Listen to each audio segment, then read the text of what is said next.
Привет всем! Сегодня видео про котиков, про то, как коты соскучились по настоящей жизни. А почему они соскучились по настоящей жизни? Потому что ее у них не было целых 1,5 месяца. Мы уехали в Америку, а котов заперли дома, и за ними присматривала соседка Сабина. И, соответственно, коты были лишены всего, к чему они так привыкли. И вот мы приехали из Вены, после обеда на машине приехали, забрали котов домой, и вот они во всей красе. Ну вот Вилечка, вот это мейн-кун настоящий, он разгоняет листву, упавшую в лужу. Вот это должно вот это обозначать. Ну, пока он просто лапой разливает воду вокруг чашки. За котами мы наблюдали по видеокамерам, по видеонаблюдению. У меня там 2 камеры, и мы за ними смотрели. И видно было, что коты по нам скучали, так же, как и мы скучали по котам. Ну и вот Вилечка начинает свой обычный ритуал. То есть папа сел разгадывать судоку, анти-альцгеймер. А Вилечка решил, что нет, после такой разлуки папа не может сидеть и разгадывать себе судоку. Вот, он берет, выбирает место и сейчас ляжет, вот он лег абсолютно, вот по центру. Все, и говорит как бы, нет, ты давай сначала мной позанимайся, вот дай мне все, что мне положено, а потом уже будешь заниматься своим судоку. Ну, котик в ужасном, конечно, состоянии. Во-первых, он поправился, потому что они не гуляли, пока нас не было. И он немножко потолстел. Во-вторых, шерсть, конечно, их придется везти к парикмахеру. Обросли. Ну и вот Вилечка занимается своим обычным вымогательством. Он уже получил 2 креветки, он хочет еще. Он считает, что после такой там 1,5-месячной разлуки ему полагается гораздо больше, чем 1 креветка. Ну и, соответственно, вот он меня изводит. При том, что решено их немножко, так сказать, подержать на некоторой диете, ограничивать, потому что оба потолстели, оба. Ну вот моего судоку там выглядывает из-под него совсем кусочек. Вот я сдаюсь. Ну, уже вечер, освещение совсем слабое. И вот котик пошел, вот он лег, все, вот он начинает выпрашивать вот свой ритуал. Вот. Да, сейчас надо подойти, потереться мне об ноги. Да, вот так вот, потереться надо. Вот. И потом показать с переворотом. Вот он лег, все, вот так, с переворотом. Это как бы он зарабатывает креветку. То есть ты мне не просто так дай, а видишь, я тебе вот и перевернулся, и вот так сделал, и вот так сделал. Ну, короче, вот это продолжалось весь вечер. То есть он ходил, вымогал, выпрашивал. Ну, не мог я на него сердиться в этот вечер, после такой разлуки. Ну, вот видите, опять вот с переворотом, с подтягиванием, с вытягиванием. Живот толстый, белый торчит. Глаза блестят. Ну, короче, вот Вилечка соскучился. А на следующий день они пошли гулять. Вот. Ну и тут пришел Ну и куда ты прешься? лебедь. А? Ну вот он прется куда-то по дорожке, хотя ему совсем это не полагается.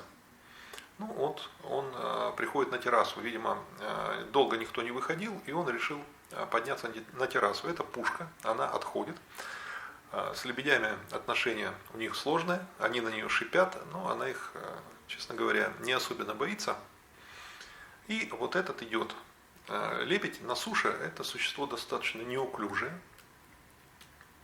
А потом давать ему что-то на суше нельзя. То есть вот он идет за хлебом, он хочет хлеба, но хлеб ему давать на суше, не в воде, нельзя. И куда ты приплелся? Сухой. Он может поперхнуться, он не может есть сухое. То есть они едят только размоченное в воде. Дурак.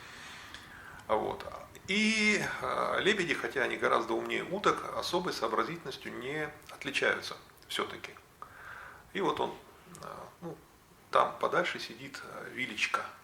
это у нас Вилечка сидит, там собака лает, и он смотрит там через соседний участок, у них прозрачный забор металлический, и он смотрит на дорогу, смотрит, кто это там лает. А Пушка в это время тут на террасах ходит, нюхает, ну это ее мышиный склад, ну это летом. И вот он ходит, нюхает, что у нее там есть. А вот этот бестолковый, он забрался, и сейчас его надо каким-то образом обратно по тропинке привести к озеру. Потому что если он пойдет прямо на террасу, то там он не сможет спуститься. То есть там террасы, он так не может по ним ходить. А он может ходить только по плавной, вот по тропинке. Соответственно, я отхожу в сторону и начинаю там шуршать пакетом, показывать ему хлеб, чтобы выманить его на себя. Но нет, он сначала должен вот походить, показать свое. Вот. А пугать его при этом нельзя, потому что с ним может случиться неожиданность. И наложит нам на террасе. Мы потом убираем. Ну, все, наконец-то он сообразил. Я его не по тропинке повел, а по склону. И все, вот он решительно направляется ко мне, а я уже жду его возле воды, возле штега, возле пирса. Все, вот, идет неуклюжий. Он один приплыл, подруги нету. Ну, может, потом прибудет. Все, он готов. Вот там уже спуск в воду. Вот идет, ну все, сейчас поплывет, и уже тогда надо будет ему помаленьку дать. Я думаю, что они тоже скучали по нам, 1,5 месяца их никто не кормил тут, а это место они знают, они сюда регулярно. Ну вот для них, соответственно, тоже радость. Все, вот он поплыл и готов. Ну ладно, на, все. Ну он и с руки берет, и со штега на самообслуживание увидите потом. Ну, такое. Мы друг друга давно знаем. На зиму не улетают. Озеро в этом году не замерзало. Вот. И весна сейчас холодная. Это у нас конец марта. И где-то снег на горах. Ночью минуса. Ну, днем, хотя, в общем-то, днем тепло. А вот видите, на вершине гор, там сверху такой иней. Вот. А вот Пушка немножко опоздала, все, прибежала. Сейчас Пушка должна совершить какой-нибудь подвиг. То есть она обязательно вот совершает какой-то такой вот необдуманный поступок. Ну, посмотрим, что она отмочит сейчас. Лебедя она не боится, хотя он на нее, конечно, шипит таким угрожающим образом. Ну, лебедь тоже говорит, ну ладно, пойдем, еще мне дашь. Ну, ему тоже после разлуки полагается двойная порция. Ну, вот такой хлеб нарезанный покупаем и им даем. Это не вредно. То есть я читал специально по этому поводу, можно ли лебедей кормить хлебом. Исследования швейцарские ученые проводили, биологи. Абсолютно не вредно. Единственное условие, хлеб должен быть нормальный, свежий, то есть не плесневелый, не черствый.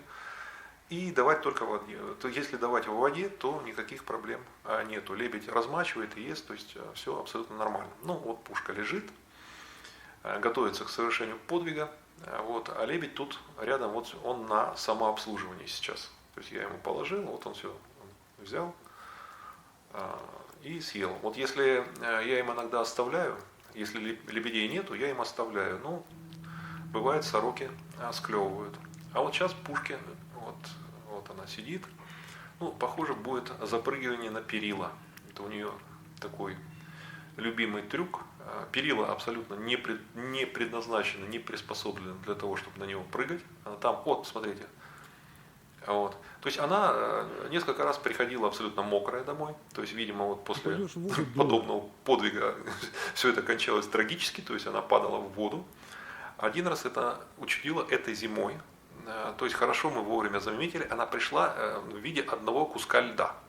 То есть ледяной хвост, под пузом все ледяное, шерсть вся слиплась, замерзла ледяная. То есть был на улице, там был вечер, было где-то -8. И она каким-то образом умудрилась со штега, ну, она в камышах что-то, она постоянно кого-то выслеживает, ну, кто-то зашумел, она не рассчитала, и в воду. Хорошо, что у нее хватило ума быстренько прибежать домой. И хорошо, что мы как раз в зале кто-то был, мы на террасе через окно ее заметили. Ну, закутали, само собой. Отходили, даже не чихнула. Ну, это Вилечка. Вот Вилечка спускается, он всегда приходит попозже, он лебедей не очень с ними контачит, в отличие от Пушки.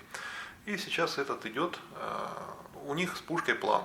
То есть вот они сейчас вместе потусуются возле баков для пищевых отходов, а потом они вдвоем идут в камыши, что-то по камышам шарятся, а потом они уходят по соседним участкам проверять территорию, кто там и что там. Ну вот Вилечка направляется к бакам, то есть мы пищевые отходы собираем, ну оно все это перегнивает, и потом удобрение, земля. Ну вот наш 2 бака, и вот Вилечка. Он что-то тут смотрит, Пушка неподалеку тоже готовится. То есть у них все, вот жизнь нормальная вернулась, возвращается в свое русло. Приехали папа с мамой, опять их выпускают на улицу, опять с ними носятся. Ну и все опять стало хорошо. И оба ждут с нетерпением лета. Потому что летом начнется самое интересное. Будет и мышей полно, приедут дачники, другие привезут котов других. То есть у них будут тусовки, компании. И вообще летом гораздо интереснее. Ну, надо ли говорить, что мы тоже с нетерпением ждем лета. На этом все. Кликните, пожалуйста, котика, подпишитесь на канал и успехов!